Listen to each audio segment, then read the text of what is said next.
सब तो पहला तुहाडा सारिਆਂ ਦਾ बहुत धन्यवाद। थोड़े जे सदे ते तुसी सारे आए हो और तुहाडा इस गल्लों भी असीं धन्नवादी हाँ भई तुसी जिहड़ा किसान मोर्चा है सही अर्थां विच तुसी साडी आवाज़ हो। जिस तरह सरकार ने इलैक्ट्रॉनिक मीडिया नूं एक तरह नाल बन के रखिया होया ते जे तुसी लोग ना इस मोर्चे नूं सपोर्ट करदे तां होर कुछ कियास करना शुरू कर देना सी लोगों ने। सब तो पहला तुहाडा सारिਆਂ ਦਾ धन्यवाद। तुसी हमेशा साडे इस अंदोलन नूं साथ दिता। असल विच ये अंदोलन तुहाडा सारिਆਂ ਦਾ अंदोलन है, कोई सिर्फ किसानां दा अंदोलन नहीं, ये हर शहरी दा अंदोलन है।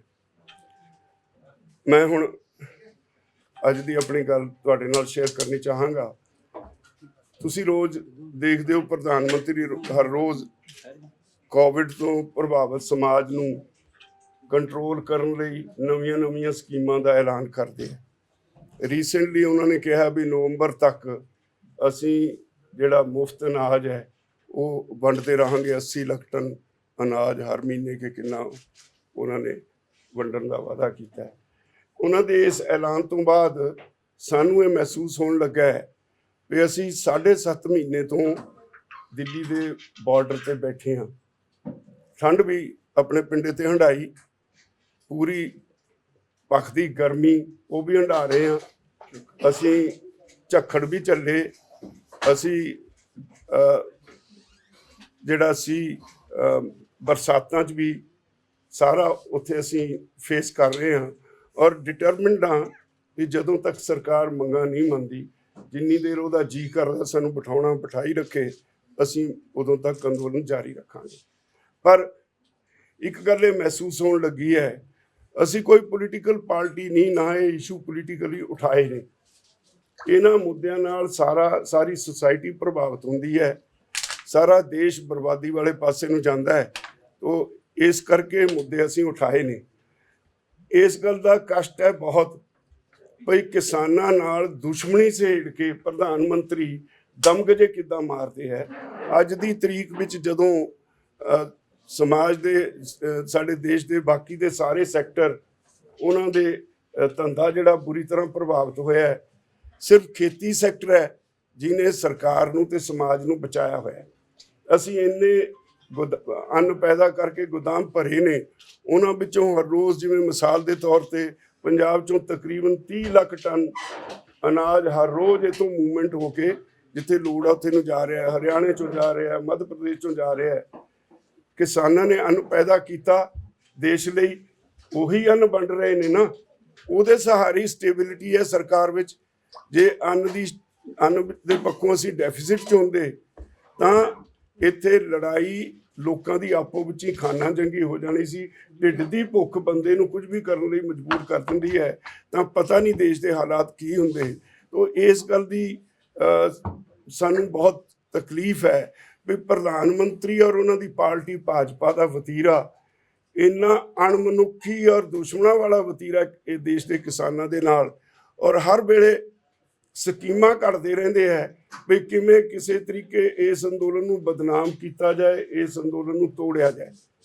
हर संभव उन्हां दी कोशिश हुंदी है। इहदी असीं निंदा करते हैं और आस करते हैं भी नरेंद्र मोदी प्रधानमंत्री भाजपा दे नहीं, वो देश के प्रधानमंत्री ने, वो लोगों के चुने हुए नुमाइंदे ने। संविधान च लोगों के चुने हुए नुमाइंदियां की मुढ़ली ड्यूटी यह है भी वो लोगों की लोड़ां अनुसार सरकार नूं चलाउण। जिहड़ी चीज़ लोगों नूं पसंद नहीं वो जबरदस्ती ठोसना, अपने को चहेते वड्डे कॉरपोरेट घराणिਆਂ नूं बेनीफिट देण लई उन्हां दीयां लोड़ां आम लोगों के सिर मढ़नियां, ये कोई चंगी सरकार की निशानी नहीं। असी अंदोलन विचां असी पहलां भी कहा, अज फिर तुहाडे सामने तुहाडे राहीं चाहांगे भी इस रीजन च खास तौर पर खबर हर घर पहुँचाओ तुसी। 19 जुलाई तो पार्लीमेंट का इजलास शुरू हो रहा है। असी उहदे संबंध कुछ फैसले किए हैं। एक फैसला ये किया है भी अपोजिशन पार्टीज चुप बैठिया ने, ਕਿਸੇ ਨੇ ਆਪਣਾ ਮੂੰਹ ਨਹੀਂ ਖੋਲ੍ਹਿਆ। ਤੇ ਆਮ ਤੌਰ ਤੇ ਪਾਰਲੀਮੈਂਟ 'ਚ ਇਹ ਹੁੰਦਾ ਹੈ, ਜਦੋਂ ਚਰਚਾ ਹੁੰਦੀ ਹੈ ਰੌਲਾ ਪਾਉਂਦੇ ਨੇ, ਹੌਲੀ ਹੌਲੀ ਫਿਰ ਵਾਕਆਊਟ ਕਰ ਜਾਂਦੇ ਨੇ। ਵਾਕਆਊਟ ਕਰਕੇ ਰਾਜ ਵਾਲੀ ਸਰਕਾਰ ਨੂੰ ਮੌਕਾ ਦੇ ਦਿੰਦੇ ਨੇ ਵੀ ਉਹ ਬਾਅਦ ਵਿੱਚ ਜੋ ਮਰਜ਼ੀ ਤੁਹਾਡਾ ਜੀ ਕਰਦਾ ਪਾਸ ਕਰ ਲਓ, ਅਸੀਂ ਸਾਰੇ ਬਾਹਰ ਚੱਲੇ ਹਾਂ। ਅਸੀਂ 17 ਤਰੀਕ ਨੂੰ ਜਿੰਨੇ ਆਪੋਜੀਸ਼ਨ ਦੇ ਐਮਪੀਸ ਨੇ, ਚਾਹੇ ਰਾਜ ਸਭਾ 'ਚ ਨੇ ਚਾਹੇ ਲੋਕ ਸਭਾ 'ਚ ਨੇ, ਉਹਨਾਂ ਨੂੰ ਕਿਸਾਨਾਂ ਵੱਲੋਂ, ਮਜ਼ਦੂਰਾਂ ਵੱਲੋਂ ਇੱਕ ਚੇਤਾਵਨੀ ਪੱਤਰ ਦੇਣ ਜਾ ਰਹੇ ਹਾਂ। ਉਹਦੇ 'ਚ ਉਹਨਾਂ ਨੂੰ ਇਹ ਬੇਨਤੀ ਕੀਤੀ ਜਾਏਗੀ ਵੀ ਤੁਸੀਂ ਇਸ ਮੋਰਚੇ ਦੀਆਂ ਮੰਗਾਂ ਬਾਰੇ ਆਵਾਜ਼ ਬਣੋ ਪਾਰਲੀਮੈਂਟ ਦੇ ਵਿੱਚ, ਪਾਰਲੀਮੈਂਟ 'ਚ ਰੌਲਾ ਪਾਓ, ਸਰਕਾਰ ਨੂੰ ਮਜਬੂਰ ਕਰੋ ਵੀ ਜਿਹੜੀ 8 ਮਹੀਨੇ ਦਾ ਬਿਨਾਂ ਵਜ੍ਹਾ ਡੈਡਲੌਕ ਖੜਾ ਕੀਤਾ ਹੋਇਆ ਹੈ, ਭਾਵੇਂ ਐਲਾਨ ਕਰੀ ਜਾਂਦੇ ਆ ਗੱਲਬਾਤ ਲਈ ਤਿਆਰ ਹਾਂ, ਫਿਰ ਸ਼ਰਤਾਂ ਲਾ ਦਿੰਦੇ ਆ, ਤੇ ਉਹ ਇਹ ਮੋਰਚੇ ਨੂੰ ਮੰਗਾਂ ਮਨਾਉਣ ਲਈ ਪਾਰਲੀਮੈਂਟ ਦੇ ਵਿੱਚ ਕਿਸਾਨਾਂ ਦੀ ਆਵਾਜ਼ ਉਠਾਓ। ਤੇ ਬੜਾ ਸਪਸ਼ਟ ਉਹਦੇ ਵਿੱਚ ਅਸੀਂ ਕਹਿ ਰਹੇ ਹਾਂ ਉਹਨਾਂ ਨੂੰ ਵੀ ਜਿੱਥੇ ਵਾਕਆਊਟ ਨਹੀਂ ਕਰਨਾ, ਉੱਥੇ ਮੁੱਦੇ ਹੋਰ ਵੀ ਬਹੁਤ ਨੇ। ਜੇ ਰਾਫੇਲ ਦਾ ਵੀ ਮੁੱਦਾ ਸਾਨੂੰ ਪਤਾ ਹੈ, ਜੇ ਰਾਫੇਲ ਦੇ ਮੁੱਦੇ 'ਚ ਕਿਸਾਨਾਂ ਦੀਆਂ ਮੰਗਾਂ ਦਬਾਉਣ ਦੀ ਕੋਸ਼ਿਸ਼ ਕੀਤੀ ਜਾਏਗੀ ਜਾਂ ਕੋਈ ਪਾਰਟੀ ਇਹ ਮੁੱਦੇ ਕਿਸਾਨਾਂ ਦੇ ਉਠਾਉਣ ਵਿੱਚ ਢਿੱਲ ਵਰਤੇਗੀ, ਤਾਂ ਅੱਜ ਤਾਂ ਅਸੀਂ ਭਾਜਪਾ ਦੇ ਲੀਡਰਾਂ ਦਾ, ਭਾਜਪਾ ਦੇ ਐਮਪੀਆਂ ਦਾ ਹੀ ਵਿਰੋਧ ਕਰ ਰਹੇ ਹਾਂ, ਤਾਂ ਫਿਰ ਉਹਨਾਂ ਦਾ ਵੀ ਅਸੀਂ ਉਸੇ ਤਰ੍ਹਾਂ ਵਿਰੋਧ ਕਰਾਂਗੇ ਜਿਵੇਂ ਭਾਜਪਾ ਵਾਲਿਆਂ ਦਾ ਕਰਦੇ ਹਾਂ। ਇਹ ਅਸੀਂ ਫੈਸਲਾ ਕਰ ਲਿਆ। ਤਾਂ ਸਾਡੀ ਸਿਨੇਮਰ ਬੇਨਤੀ ਹੈ ਉਹਨਾਂ ਪੋਲੀਟੀਕਲ ਲੀਡਰਸ ਨੂੰ ਵੀ ਤੁਸੀਂ ਆਪੋਜੀਸ਼ਨ 'ਚੋਂ ਆਪਣਾ ਰੋਲ ਨਿਭਾਓ, ਲੋਕਾਂ ਦੀ ਆਵਾਜ਼ ਬਣੋ। ਜੇ ਤੁਸੀਂ ਇੱਦਾਂ ਨਾ ਕੀਤਾ ਤਾਂ ਫਿਰ ਸਾਡੇ ਲਈ ਤੁਸੀਂ ਉਸੇ ਕਤਾਰ 'ਚ ਖੜੇ ਹੋਵੋਗੇ ਜਿੱਥੇ ਬੀਜੇਪੀ ਵਾਲਿਆਂ ਦਾ ਉਹਨਾਂ ਦੇ ਘਰਾਂ ਦੇ ਅੱਗੇ ਧਰਨੇ ਚੱਲਦੇ ਨੇ, ਉਹਨਾਂ ਦਾ ਬਾਹਰ ਨਿਕਲਣਾ ਅਸੀਂ ਬੰਦ ਕੀਤਾ ਹੋਇਆ। ਅਸੀਂ ਉਹਨਾਂ ਦੇ ਵਿਰੁੱਧ ਮੁਜ਼ਾਹਰੇ ਕਰਦੇ ਹਾਂ, ਜਿੱਥੇ ਜਾਂਦੇ ਆ ਪਿੰਡਾਂ 'ਚ ਵੜਨ ਨਹੀਂ ਦਿੰਦੇ। ਤੇ ਇਹੀ ਕੰਮ ਫਿਰ ਬਾਕੀ ਪੋਲੀਟੀਕਲ ਪਾਰਟੀਆਂ ਦਾ ਵੀ ਹੋਏਗਾ। ਇਹ ਸਿਰਫ ਪੰਜਾਬ ਲਈ ਨਹੀਂ, ਇਹ ਸਾਰੇ ਦੇਸ਼ 'ਚ ਸਾਰੇ ਸਾਡੇ ਜਿੰਨੇ ਯੂਨਿਟ ਨੇ ਸਾਰੀਆਂ ਸਟੇਟਾਂ 'ਚ ਹਰ ਜਗ੍ਹਾ ਆਪੋਜੀਸ਼ਨ ਲੀਡਰਸ ਨੂੰ ਇਹ ਚੇਤਾਵਨੀ ਪੱਤਰ ਦੇਣਗੇ 17 ਤਾਰੀਖ ਨੂੰ। ਤੇ ਦੂਸਰਾ 19 ਤਾਰੀਖ ਨੂੰ ਸੈਸ਼ਨ ਸ਼ੁਰੂ ਹੋਣਾ, ਉਦੋਂ ਬਹੁਤਾ ਬਿਜ਼ਨਸ ਪਾਰਲੀਮੈਂਟ ਦੇ ਵਿੱਚ ਹੈ ਨਹੀਂ, ਇਸ ਲਈ ਅਸੀਂ 22 ਤਾਰੀਖ ਤੋਂ ਜਿਹੜਾ ਸੀਰੀਅਸ ਬਿਜ਼ਨਸ ਪਾਰਲੀਮੈਂਟ ਵਿੱਚ ਸ਼ੁਰੂ ਹੋਏਗਾ, ਅਸੀਂ ਫੈਸਲਾ ਕੀਤਾ ਵੀ 22 ਤਾਰੀਖ ਤੋਂ ਹਰ ਰੋਜ਼ ਤਕਰੀਬਨ 200 ਕਿਸਾਨਾਂ ਦਾ ਜੱਥਾ ਹਰ ਜਥੇਬੰਦੀ ਵੱਲੋਂ ਜਿਹੜੀਆਂ ਉੱਥੇ ਐਕਟਿਵਲੀ ਮੌਕੇ 'ਤੇ ਨੇ ਕੰਮ ਕਰਦੀਆਂ, ਉਹ ਪਾਰਲੀਮੈਂਟ ਵੱਲ ਮਾਰਚ ਕਰੇਗਾ। ਔਰ ਰੋਜ਼ ਉੱਥੋਂ ਬੱਸਾਂ 'ਤੇ ਚੜ੍ਹ ਕੇ ਬਾਕਾਇਦਾ ਗਲਾਂ ਵਿੱਚ ਉਹਨਾਂ ਦੀ ਆਈਡੈਂਟੀਫਿਕੇਸ਼ਨ ਪਾ ਕੇ ਅਸੀਂ ਪਾਰਲੀਮੈਂਟ ਵੱਲ ਭੇਜਾਂਗੇ। ਉਹ ਬਾਹਰੋਂ ਆਪਣੀ ਆਵਾਜ਼ ਉਠਾਉਣਗੇ। ਐਮਪੀਜ਼ ਨੂੰ ਬੇਨਤੀ ਹੈ ਤੁਸੀਂ ਆਪਣੇ ਅੰਦਰ ਆਵਾਜ਼ ਉਠਾਓ। ਇਹ ਜਿੱਦਣ ਤੱਕ ਪਾਰਲੀਮੈਂਟ ਦਾ ਸੈਸ਼ਨ ਚੱਲੇਗਾ ਉਦੋਂ ਤੱਕ ਲਗਾਤਾਰ ਇਹ ਜਥੇ ਜਾਂਦੇ ਰਹਿਣਗੇ। ਉਦੋਂ ਅਗਲੀ ਸਟ੍ਰੈਟਜੀ ਫਿਰ ਜੋ ਅਸੀਂ ਫੈਸਲਾ ਕਰਾਂਗੇ ਉਹ ਤੁਹਾਡੇ ਤੱਕ ਅਸੀਂ ਪਹੁੰਚਾਵਾਂਗੇ। ਇੱਕ ਗੱਲ। ਦੂਸਰਾ, ਅਸੀਂ ਸਾਰੇ ਸਮਾਜ ਵਿੱਚ ਅੱਜ ਫੇਸ ਕਰ ਰਹੇ ਹਾਂ, ਇਹ ਅੱਜ ਦੇ ਰਾਜ ਭਾਗ ਵਾਲੇ ਲੋਕ ਉਹ ਨੇ ਜਿਹੜੇ ਕਾਂਗਰਸ ਵੇਲੇ ਜਦੋਂ 55-60 ਰੁਪਏ ਡੀਜ਼ਲ ਪੈਟਰੋਲ ਦੀਆਂ ਕੀਮਤਾਂ ਸੀ, ਉਦੋਂ ਇਹ ਰੇੜਿਆਂ ਦੇ ਉੱਤੇ ਚੜ੍ਹ ਕੇ ਪਾਰਲੀਮੈਂਟ ਜਾਂਦੇ ਸੀ। ਉਦੋਂ ਇਹ ਡਟ ਕੇ ਵਿਰੋਧ ਕਰਦੇ ਸੀ। ਔਰ ਉਦੋਂ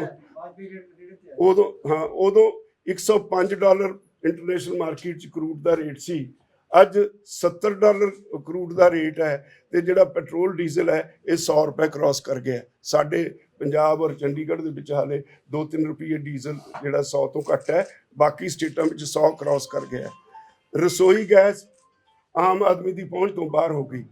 ਆਮ ਆਦਮੀ ਪੈਟਰੋਲ ਡੀਜ਼ਲ ਨਾਲ ਵਹੀਕਲ ਚਲਾਉਣਾ, ਮੋਟਰਸਾਈਕਲ ਸਕੂਟਰ ਚਲਾਉਣਾ ਉਹਨਾਂ ਦੇ ਹੱਥੋਂ ਨਿਕਲਦਾ ਜਾ ਰਿਹਾ ਹੈ। ਤਾਂ ਅਸੀਂ ਇਹਦੇ ਵਿਰੋਧ ਵਿੱਚ, ਇਹਦੇ ਨਾਲ ਇੰਨੀ ਮਹਿੰਗਾਈ ਹੁੰਦੀ ਜਾ ਰਹੀ ਹੈ, ਆਮ ਆਦਮੀ ਦਾ ਜਿਉਣਾ ਦੂਬਰ ਹੈ। ਔਰ ਇਸ ਗੱਲ ਦੀ ਤਸੱਲੀ ਹੈ ਵੀ ਜਿਹੜਾ ਅਸੀਂ ਐਸੈਂਸ਼ੀਅਲ ਕਮੋਡਿਟੀਜ਼ ਐਕਟ ਇਹਨਾਂ ਨੇ 1955 ਦਾ ਬਦਲਿਆ ਸੀ, ਅਸੀਂ ਕਹਿੰਦੇ ਸੀ ਵੀ ਅਸੀਂ ਇਹਦਾ ਵਿਰੋਧ ਕਰਦੇ ਹਾਂ। ਅੱਜ ਹੁਣ ਉਹ ਸਸਪੈਂਡ ਹੈ ਸੁਪਰੀਮ ਕੋਰਟ ਦੀ ਆਰਡਰ ਦੀ ਵਜ੍ਹਾ ਨਾਲ। ਇਹਨਾਂ ਨੂੰ ਉਸੇ ਕਾਨੂੰਨ ਦਾ ਸਹਾਰਾ ਲੈਣਾ ਪਿਆ। ਹੁਣ ਦਾਲਾਂ ਔਰ ਜਿਹੜਾ ਆਇਲ ਸੀਡਸ ਨੇ, ਐਡੀਬਲ ਆਇਲ ਹੈ, ਉਹਨਾਂ ਦੀਆਂ ਕੀਮਤਾਂ ਨੂੰ ਕੰਟਰੋਲ ਕਰਨ ਵਾਸਤੇ ਉਹੀ ਪੁਰਾਣਾ ਕਾਨੂੰਨ ਜਿਹੜਾ ਰੱਦ ਕੀਤਾ ਸੀ ਉਸੇ ਦਾ ਸਹਾਰਾ ਲੈਣਾ ਪਿਆ। ਜੇ ਉਹ ਨਾ ਹੁੰਦਾ ਤਾਂ ਕੀਮਤਾਂ ਕੰਟਰੋਲ ਕਰਨ ਦਾ ਸਰਕਾਰ ਕੋਲ ਕੋਈ ਸਾਧਨ ਨਹੀਂ ਸੀ। ਫਿਰ ਵੀ ਸਰਕਾਰ ਕੀਮਤਾਂ ਕੰਟਰੋਲ ਨਹੀਂ ਕਰ ਰਹੀ, ਸਭ ਕੁਝ ਕਾਰਪੋਰੇਟ ਦੇ ਹੱਥ 'ਚ ਹੈ। ਇਹਦੇ ਵਿਰੋਧ 'ਚ ਅਸੀਂ 8 ਤਾਰੀਖ ਨੂੰ ਸਮਾਜ ਦੇ ਹਰ ਵਰਗ ਨੂੰ, ਸ਼ਹਿਰੀਆਂ ਨੂੰ, ਮੁਲਾਜ਼ਮਾਂ ਨੂੰ, ਇੰਡਸਟਰੀ ਵਾਲਿਆਂ ਨੂੰ, ਵਪਾਰੀਆਂ ਨੂੰ, ਕਿਸਾਨਾਂ ਨੂੰ, ਮਜ਼ਦੂਰਾਂ ਨੂੰ, ਸਭ ਨੂੰ ਸਾਡੀ ਅਪੀਲ ਹੈ ਵੀ ਟਰਾਂਸਪੋਰਟਰ ਸਾਰਿਆਂ ਨੂੰ ਸਾਡੀ ਅਪੀਲ ਹੈ ਵੀ 10 ਤੋਂ 12 ਵਜੇ ਤੱਕ ਸਾਰੇ ਦੇਸ਼ ਵਿੱਚ ਅਸੀਂ ਆਪੋ ਆਪਣੇ ਵਹੀਕਲ ਲਿਆ ਕੇ ਸੜਕ ਤੇ ਖੜੇ ਕਰਾਂਗੇ। ਗੈਸ ਸਿਲੰਡਰਸ ਖਾਲੀ ਲੈ ਕੇ ਸਾਡੀਆਂ ਭੈਣਾਂ ਉਹ ਸੜਕ ਤੇ ਆਉਣਗੀਆਂ। ਅਸੀਂ 2 ਘੰਟੇ ਵਿਰੋਧ ਕਰਾਂਗੇ। 2 ਘੰਟੇ ਦੇ ਵਿਰੋਧ ਤੋਂ ਬਾਅਦ, ਕਿਉਂਕਿ 8 ਤਰੀਕ ਨੂੰ ਕਰਨਾ ਹੈ, ਜਿਹੜਾ ਫਾਰਮੂਲਾ ਮੋਦੀ ਨੇ ਦਿੱਤਾ, ਤਾਂ ਅਸੀਂ 8 ਮਿੰਟ ਲਈ ਹਾਰਨ ਵੀ ਵਜਾਵਾਂਗੇ। ਮੋਦੀ ਸਰਕਾਰ ਦੇ ਕੰਨ ਖੋਲ੍ਹਣ ਲਈ ਹਾਰਨ ਵਜਾਵਾਂਗੇ। ਤੋ ਇਹ ਫੈਸਲੇ ਨੇ ਜਿਹੜੇ ਅਸੀਂ ਤੁਹਾਡੇ ਰਾਹੀਂ ਲੋਕਾਂ ਤੱਕ ਪਹੁੰਚਾਉਣਾ ਚਾਹੁੰਦੇ ਸੀ। ਤੋ ਬਹੁਤ ਬਹੁਤ ਧੰਨਵਾਦ। ਕੋਈ ਸਵਾਲ ਖਤਮ ਹੋਣ ਇੱਕ ਗੱਲ ਬੜਾ ਸਪਸ਼ਟ ਕਿਹਾ ਸੀ ਸਾਰਿਆਂ ਨੂੰ ਵੀ ਟ੍ਰੈਫਿਕ ਜਾਮ ਕਿਸੇ ਨੇ ਨਹੀਂ ਕਰਨਾ।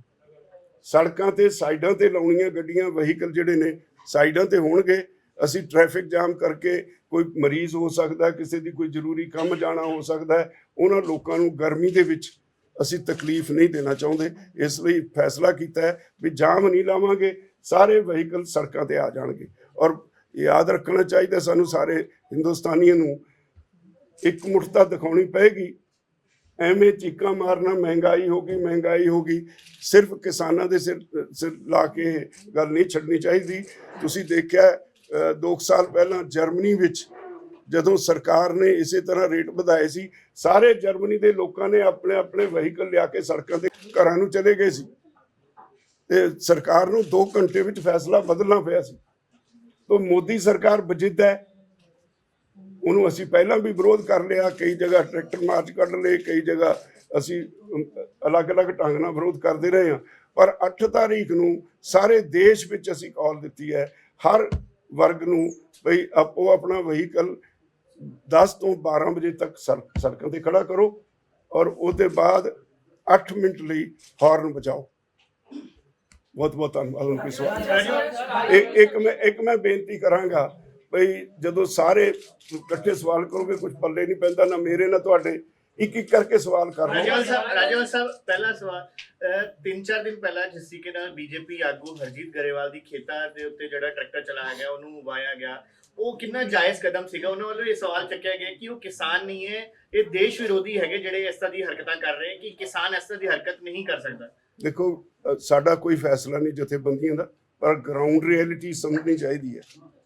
ਉਹਦਾ ਪਿੰਡ ਧਨੌਲਾ ਹੈ, ਧਨੌਲੇ ਪਿੰਡ ਨੇ ਆਮ ਇਜਲਾਸ ਬੁਲਾ ਕੇ ਫੈਸਲਾ ਕੀਤਾ ਵੀ ਹਰਜੀਤ ਸਿੰਘ ਗਰੇਵਾਲ ਰੋਜ਼ ਕਿਸਾਨਾਂ ਦੇ ਵਿਰੁੱਧ ਬੋਲਦਾ ਹੈ, ਇਸ ਕਰਕੇ ਇਹਦੀ ਜ਼ਮੀਨ ਕੋਈ ਠੇਕੇ ਤੇ ਨਹੀਂ ਲਏਗਾ।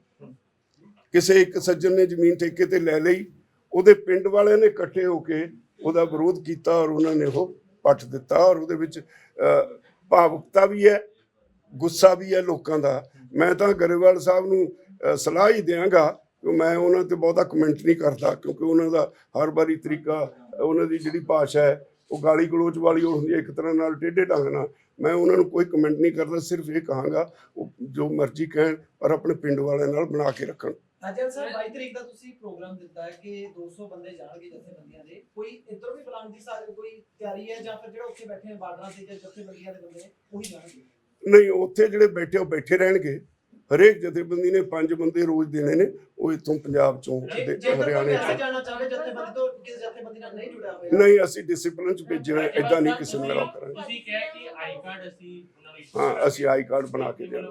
26 ਜਨਵਰੀ ਦੀ ਘਟਨਾ ਨਾ ਹੋਵੇ ਅਸੀਂ ਫੁੱਲੀ ਕੰਟਰੋਲ ਕਰਨਾ ਚਾਹੁੰਦੇ ਹਾਂ। ਅਸੀਂ ਕਿਸੇ ਤਰ੍ਹਾਂ ਦਾ ਰਿਸਕ ਲੈਣਾ ਨਹੀਂ ਚਾਹੁੰਦੇ। संयुक्त मोर्चा साइन करके देगा, अभी हाँ वही जानेंगे। 17 तारीख को आपने बोला है मेमोरेंडम देंगे सभी ऑपोजिशन, क्या इसे दिल्ली में दिया जाएगा या फिर पूरे इंडिया में? आप नहीं, उनके घरों में जाके दिया जाएगा, हर एक को through out the country.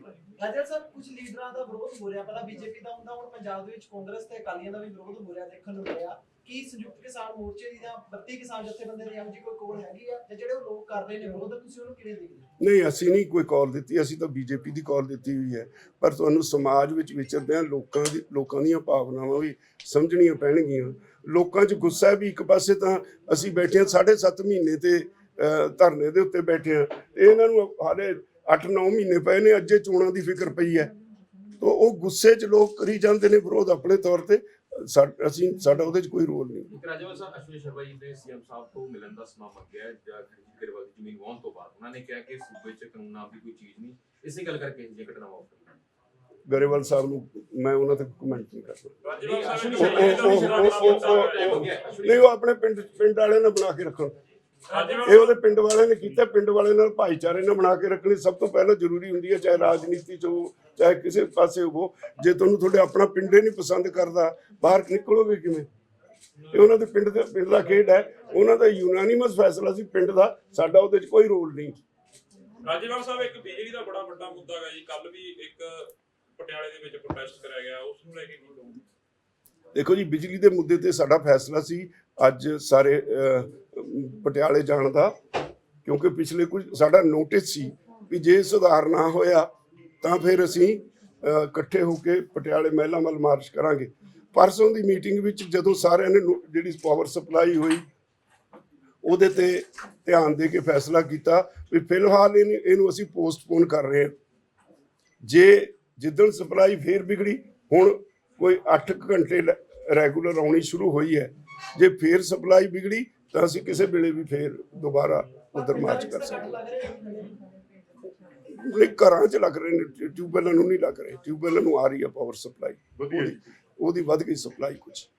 Rajewal ਸਾਹਿਬ, ਇੱਕ ਹੋਰ ਚਰਚਾ ਚੱਲ ਰਹੀ ਹੈ ਕਿ ਬਲਬੀਰ ਸਿੰਘ ਰਾਜੇਵਾਲ ਜਲਦੀ ਆਮ ਆਦਮੀ ਪਾਰਟੀ ਦੇ ਵਿੱਚ ਸ਼ਾਮਲ ਹੋਣ ਜਾ ਰਹੇ ਹਨ, ਮੁੱਖ ਮੰਤਰੀ ਦੇ ਚਿਹਰਾ ਹੋ ਸਕਦੇ ਨੇ। ਮੈਂ ਇੱਕੋ ਵਾਰੀ ਤੁਹਾਡੇ ਹੱਥ ਜੋੜ ਕੇ ਮਾਫੀ ਮੰਗਦਾ ਤੁਹਾਡੇ, ਜੇ ਬੀਜੇਪੀ ਵਾਲੇ ਮੇਰੇ ਖਿਲਾਫ ਕੋਈ ਇਹੋ ਜਿਹਾ ਪ੍ਰਚਾਰ ਕਰਦੇ ਨੇ ਇਹ ਉਹਨਾਂ ਨੂੰ ਮੁਬਾਰਕ। ਮੈਨੂੰ ਮੇਰੇ ਸਾਹਮਣੇ ਮੱਛੀ ਦੀ ਅੱਖ ਵਾਂਗ ਮੇਰੇ ਮੋਰਚੇ ਦੀਆਂ ਜਿਹੜੀਆਂ ਮੰਗਾਂ ਨੇ ਉਹ ਨੇ, ਉਹ ਤੇ ਬਾਹਰ ਬਲਬੀਰ ਸਿੰਘ ਰਾਜੇਵਾਲ ਨਾ ਨਿਕਲਿਆ ਨਾ ਨਿਕਲੇਗਾ। ਸਤਿ ਸ਼੍ਰੀ ਅਕਾਲ ਜੀ, ਮੈਂ ਨਿਰਮਲ ਮਾਨ ਪੂਰਾ ਟੈਕਸਟਾਈਲ ਤੋਂ। ਇਹ ਤੁਸੀਂ ਵੀਡੀਓ ਦੇਖ ਰਹੇ ਸੀ ਟੀਵੀ ਪੰਜਾਬ ਦੇ ਉੱਤੇ। ਇਹੋ ਜਿਹੇ ਹੋਰ ਜਾਣਕਾਰੀ ਭਰਪੂਰ ਵੀਡੀਓ ਦੇਖਣ ਵਾਸਤੇ ਟੀਵੀ ਪੰਜਾਬ ਦੇ ਚੈਨਲ ਨੂੰ ਸਬਸਕ੍ਰਾਈਬ ਕਰੋ ਤੇ ਨਾਲ ਹੇਠ ਦਿੱਤੇ ਹੋਏ ਬੈਲ ਆਈਕਨ ਦੇ ਬਟਨ ਦਬਾਓ। ਸਤਿ ਸ਼੍ਰੀ ਅਕਾਲ।